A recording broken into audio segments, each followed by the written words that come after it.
Hi guys! Today we are going to fix the cannot download apps issue on the App Store. First of all, unlock your iPhone and try restarting it. If the issue is still there, you can also go into settings and refresh your system. Sometimes apps don't download just because of small system glitches. Now swipe down from the top of your screen to open the control center. Check your Wi-Fi connection carefully because unstable internet is the main reason behind this issue. If Wi-Fi is weak or disconnected, just reconnect it or switch to a stable network.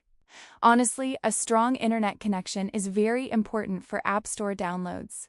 Now go to Settings and tap on your Apple ID at the top. Scroll down and find the App Store or Media and Purchases option. Here, sign out of your account carefully.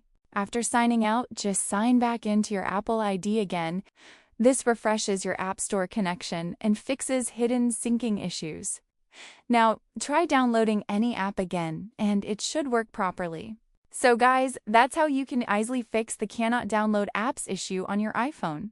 Just follow these steps carefully and your App Store will start working normally again. If this helped you, make sure to subscribe and comment for more useful iPhone tips.